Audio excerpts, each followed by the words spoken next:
The following video is an internal training session of me breaking down one single ad that has spent more than $71,000 and is projected to hit 380 grand in revenue. And these are numbers from one single ad. The next couple of minutes are a detailed breakdown of how we write ads at Perspective. I'm walking you through the exact copywriting process, how we approach research, and what the anatomy of winning ads look like. Thereafter, I'm breaking down the actual ad word for word, and I'm calling out the exact elements that differentiate ads that can literally change a business's trajectory from those that flop. So you're in for a real treat. Sit back and enjoy this episode.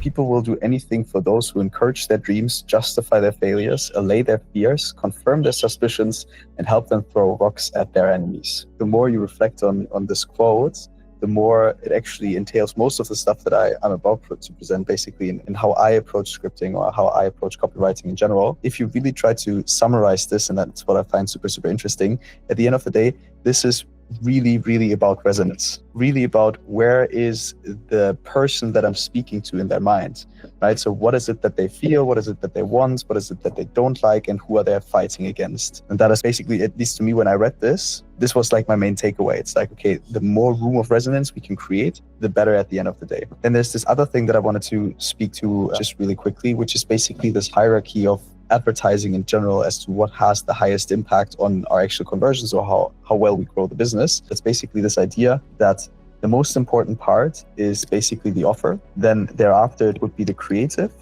and then it would be the funnel. I think what is fair to potentially switch is this. So creative or funnel. At the same time, I feel like this is kind of one thing, just because at the end of the day, they're really like something that needs to work together. It needs to be one whole clean experience. But I think like one main takeaway here is that the offer at the end of the day is always really what has the highest impact, right? Because at the end of the day, if you were selling $100 for $1, you wouldn't need fancy creative, you wouldn't need a fancy funnel, you would just need to say that and actually do it, and then you would have unlimited conversions most likely. And that's basically this idea. So I think like the offer is always the most foundational work, and the way we frame an offer is thus also the most foundational work. Try to ask myself, okay, foundationally, what does really good copywriting require? And this is often said, but it's analyze our ICP as if our life depends on it. I think it's super easy to say, right? But what this actually means that ideally you are your ICP when you're writing for your ICP. I think like I have this little unfair advantage in the sense that I was our ICP, which helps me a lot in understanding them, which helps me a lot in knowing how they speak and knowing what they listen to and all that good stuff. But this is basically, I think, that the foundational starting point of anything is really understanding the customer. And I know this is super generic to say. If you really ask yourself the question, what does that mean? It is actually a lot of work to really understand the customer. More downstream from that is, of course, deeply understanding their desires and pain points. And I think like the action step from this is get as close to them as possible, is creating maximum proximity, right? You're always the average of the 5 people you spend most of your time with.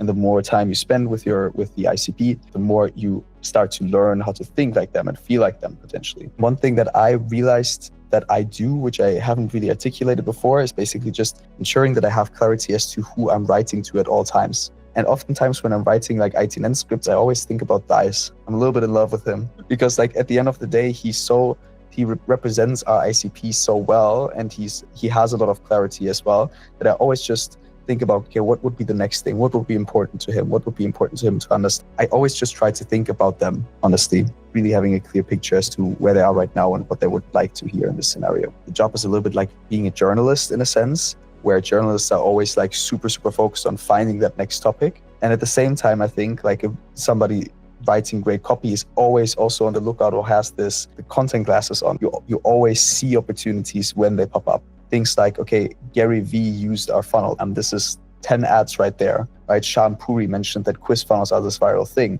10 ads right there. This is like you see opportunities that match the content or that match what you're trying to portray, and then you just double down on that. There's opportunities everywhere. It's like in our own marketing, we see things in content we consume, we see things, how others do marketing, whatever it really is. Just being very strong at the foundations also is a clear prerequisite for having an exceptional outcome in what we're actually writing and the marketing material we create. In some of the scripts, what I like to say is like, what the new era of funnels has in store for us performance marketers, for us marketers or whatever, it's literally putting yourself in their shoes. From there on, what I basically try to do is I just try to get very specific. So basically from, okay, what I think specifically applies to writing a specific script.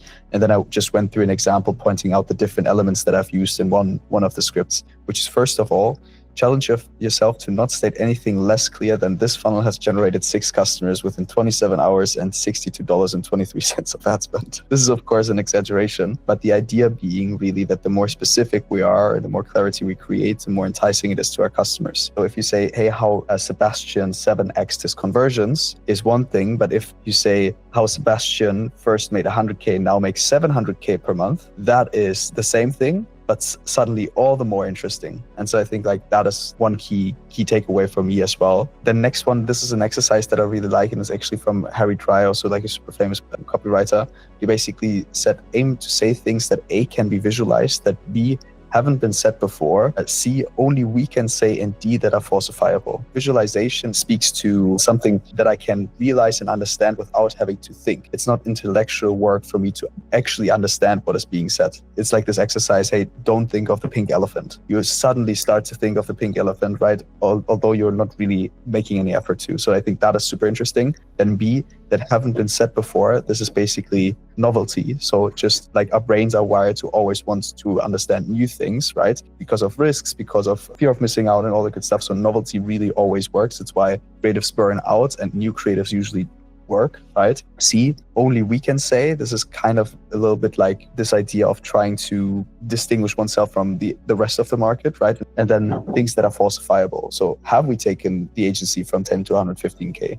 It's easy to say yes or no to that question. Or have we actually generated 6 customers within 27 hours and $62 of ad spend? So things that can easily be said no to, basically, or that could be proven or falsified. Facts, basically. Yeah, that's what it's about. And then last but not least, reread and rewrite the script as long as it takes to ensure that it can be read and understood without thinking hard. I think like that is this exercise of also having the tonality and the words used and all the good stuff, like being really so easy to follow, that it's similar to the visualization part of things, where it's like, all right, I got it, just like that. But yeah, these were like the 3 main things when I thought about that came up more frequently, that I felt like this is actually something principles that I like to stick to. And this is something that I think like can be fought over, because it really depends on, okay, what type of story are you telling or what type of ad are we writing? So this is really, I think this comes down to templating at the end of the day. One general thing is that we always have one specific big, bold claim, either something where we're focused on a specific result that the customers generated, that we have generated, specific pain points that we have solved,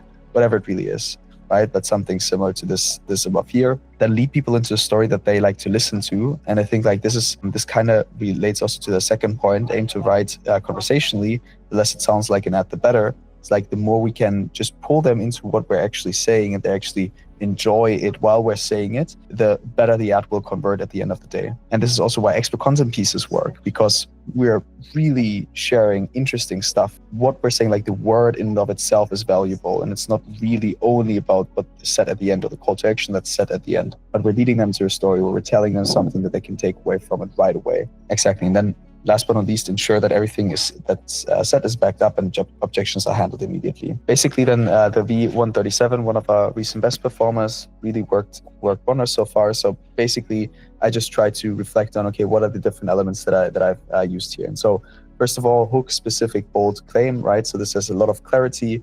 It has speaking to the desire of growing a business, of getting qualified appointments and all that good stuff. There's like, just for the sake of specificity, there are elements like the 47 seconds, right? Because people just love it somehow. The simple quiz funnel got our agency 957 qualified agency client appointments, out of which we closed $1.5 million in revenue.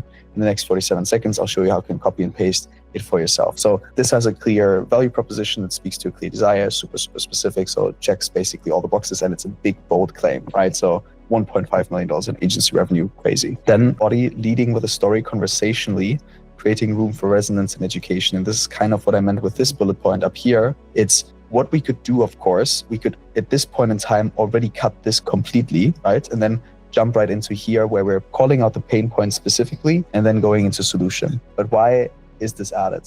To me, to be honest, this is like a mechanism of building a bridge for those that are not yet ready to understand what is about to be said, to then be able to understand it. And this is like, I think also relates to that train of thought a lot, right? So like the more we can ensure that they have all the information for understanding what we want them to understand, the more people we can actually get to understanding it, and the more people we can actually get to converting. And it's kind of like this mechanism of, in this case, this is a mechanism to get people from, let's say, an unaware stage to a problem aware stage, right? Because if we wouldn't have had these, then people that currently know about the problems that they have with other funnel solutions could resonate with this. With this here added, there are also people that maybe didn't even think too much about the opportunity that we have with paid advertising, but we're now taking them with us because we reminded them of the fact that paid advertising is actually where it's at. Just by telling a story, just by creating that room of resonance. And the fun part with this one as well is, even for those that already know it, they feel once again mirrored, right? So the ad agency that already is a big believer in, dude, you just need to run paid ads, right? They think, amazing, yeah, this dude is completely correct, right? Because if you can turn $1 of ad spend into $3 of revenue, you can grow any business. Beautiful. So that was basically the thought process here. Next up, it's objection handling, where basically right after you can either say, okay, I've heard that before, or isn't he too young, right? So I just directly try to call this out and to increase trust a little bit. Now, who's this kid trying to sell me on building funnels? Flattery, once again, making them feel good about themselves, speaking to their ego. Then novelty, right? New is always better. I'm here for showing you what the new era of funnels has in store for us. So creating another curiosity gap. And then from there on, it's basically just the classic stuff. Calling out the pain points, calling out the solution, features and benefits, some extra proof, and then offer a little bit of objection handling maybe added into it. But that is basically the structure. I think the more you think about things, the more you can turn them into a science, right? So this is like using elements and psychological this and that and all interesting. I think at the end of the day, what it's really about is if you have clarity as to who you're speaking to and you understand them well, then this is just what comes from mind to paper. And I know this isn't helpful to just say, hey, at some point that's what it is. But I think like this is basically just a result of writing, because I didn't think of all these things that I now found in my own text, right? I didn't think of flattering them. I didn't think of taking them from unaware to a product aware. I didn't think of adding novelty or specifically calling out pain points. It's just like, it's intuition more or less by now. I think how to get there is exceptional ICP understanding or exceptional proximity to customer and writing, just doing it. So that is the TLDR version of it. One overarching idea that helps me a lot is I try to speak to people, right? I try to be very, very conversational. I try to also, if I introduce Perspective, I introduce it because I truly believe that this is really good. So you should go and try it. And I think like what is presented in the script, so maybe also in how I deliver some of the scripts. Yeah, that is the one overarching idea that might help, where you don't feel like the creep that's bringing in the product, that's starting to pitch. Really do need to believe what we're writing. I think that is like one key part of delivering it well.